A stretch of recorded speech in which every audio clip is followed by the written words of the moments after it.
नमस्कार, ये आकाशवाणी शिमला है। अब आप राजकुमारी चंदेल से प्रादेशिक समाचार सुनिए। आज के मुख्य समाचार। मुख्यमंत्री ने अपने दिल्ली दौरे को बताया संतोषजनक, कहा प्रदेश हित से जुड़े मुद्दों पर विभिन्न केंद्रीय नेताओं से हुई सार्थक चर्चा। जयराम ठाकुर ने सोशल मीडिया पर प्रदेश में नेतृत्व परिवर्तन संबंधी खबरों को बताया निराधार। प्रदेश में बसें चलाने और कोरोना कर्फ्यू में छूट देने पर 11 जून को होने वाली मंत्रिमंडल की बैठक में होगा विचार। और राज्य में कोरोना मामलों में गिरावट जारी, आज अभी तक 596 नए मामलों की पुष्टि। कोरोना संक्रमण को देखते हुए आपसे अपील है कि लापरवाही न बरतें और इन आसान उपायों का पालन कर सुरक्षित रहें। मास्क लगाएं, 2 गज की सुरक्षित दूरी बनाए रखें, बार बार हाथ धोएं और साफ सफाई रखें तथा टीका लगवाएं। लोगों को कोविड से संबंधित जानकारी देने और उनके मार्गदर्शन के लिए राष्ट्रीय हेल्पलाइन कार्यरत है। इसका नंबर है 011123978046 और 1075। इसके अलावा हिमाचल प्रदेश में लोगों को कोविड संबंधी जानकारी देने और उनके मार्गदर्शन के लिए 104 हेल्पलाइन नंबर कार्यरत है। अब समाचार विस्तार से। मुख्यमंत्री जयराम ठाकुर ने अपने 2 दिवसीय दिल्ली दौरे को संतोषजनक बताया है। आज दिल्ली से शिमला लौटने पर पत्रकारों से बातचीत में जयराम ठाकुर ने कहा कि उन्होंने अनेक केंद्रीय मंत्रियों से भेंट कर प्रदेश हित से जुड़े मुद्दों को प्रमुखता से उठाया है और भाजपा के राष्ट्रीय अध्यक्ष जगत प्रकाश नड्डा के साथ भी सरकार व संगठन से जुड़े मुद्दों पर चर्चा हुई है।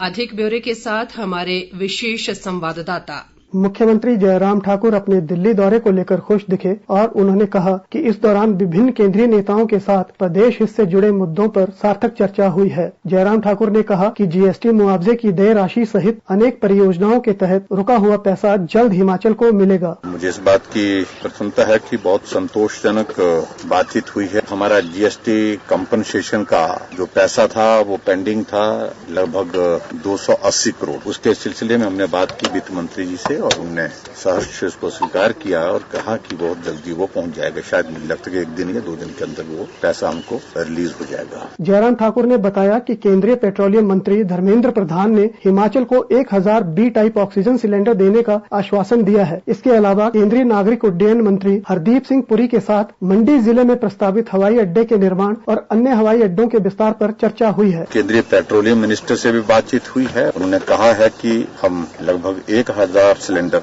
हिमाचल प्रदेश को उपलब्ध करवाएंगे ताकि हम ऑक्सीजन की स्टोरेज के लिए बेहतर ढंग से काम कर सकें। केंद्रीय मंत्री पुरी जी, उनसे भी बातचीत हुई और उनसे विशेष तौर से जो हमारे शिमला हेलीपोर्ट के लिए कुछ एक औपचारिकता रहती है उसको हमने कहा कि उसको जल्दी हम फंक्शनल करना चाह रहे हैं और उसके अतिरिक्त मंडी ग्रीनफील्ड एयरपोर्ट के लिए कांगड़ा एयरपोर्ट की एक्सपेंशन, इन सारे विषयों पर डिटेल में बातचीत हुई है। जयराम ठाकुर ने स्पष्ट किया कि प्रदेश में नेतृत्व परिवर्तन को लेकर सोशल मीडिया पर चल रही खबरें निराधार हैं और वे 2022 तक प्रदेश के मुख्यमंत्री बने रहेंगे। उन्होंने बताया कि पार्टी अध्यक्ष जेपी नड्डा ने मंत्रियों व विधायकों के कार्यों पर भी फीडबैक ली है। खास तौर से कुछ जगह सोशल मीडिया में चंडू खाने की खबरें ऐसी चलती, ये होने वाला, उनको मैं साफ कर रहा हूँ। मैं यहाँ हूँ, 2022 में भी यही होगा। तो स्वाभाविक रूप से हम चुनाव के करीब पहुंचने वाले हैं, उस दिशा में नजदीक आते जा रहे हैं। चुनाव तैयारी करने की बातचीत हुई है और विधायक मंत्री अच्छा काम करें, मेहनत करें अपने विधानसभा क्षेत्र में ताकि उनकी जीत सुनिश्चित हो सके। उन सारी चीजों के लिए बातचीत हुई है ताकि भारतीय जनता पार्टी की सरकार 2022 में फिर से बन सके। एक प्रश्न के उत्तर में मुख्यमंत्री ने कहा कि 11 जून को होने वाली प्रदेश मंत्रिमंडल की बैठक में बसें चलाने और कोरोना कर्फ्यू में छूट देने पर विचार किया जाएगा। रितेश कपूर, आकाशवाणी समाचार, शिमला। जल शक्ति मंत्री महेंद्र सिंह ठाकुर ने आज जोगिंद्रनगर विधानसभा क्षेत्र के अनेक गांवों का दौरा कर लोगों की शिकायतें सुनी और अधिकांश का मौके पर निपटारा किया। उन्होंने कहा कि लड़ भड़ोल क्षेत्र में 36 करोड़ रुपए की पेयजल योजना का कार्य अंतिम चरण में है और मुख्यमंत्री जल्द ही इसका लोकार्पण करेंगे। उन्होंने बताया कि नेरी लांगड़ा क्षेत्र व इसके आसपास के गांवों के लिए जल्द ही 30 करोड़ रुपए की लागत से एक नई पेयजल योजना बनाई जाएगी। शहरी विकास मंत्री सुरेश भारद्वाज ने कहा है कि मुख्यमंत्री शहरी आजीविका गारंटी योजना से इस कोरोना कर्फ्यू के दौरान 500 से अधिक लोगों को रोजगार मिला है, जबकि 800 से अधिक लोगों के जॉब कार्ड बनाए गए हैं। उन्होंने बताया कि ये योजना शहरी बेरोजगारों के लिए उपयोगी साबित हुई है और इसके तहत इस वित्त वर्ष के लिए बजट में 4 करोड़ रुपए का प्रावधान किया गया है।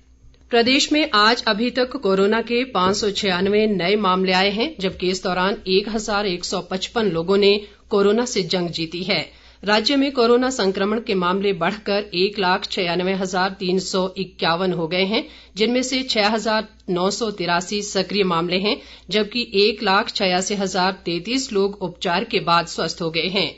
प्रदेश में आज अभी तक कोरोना से 13 लोगों की मृत्यु हुई है, जिसे मिलाकर अब तक कोरोना से मरने वालों की संख्या 3,312 हो गई है।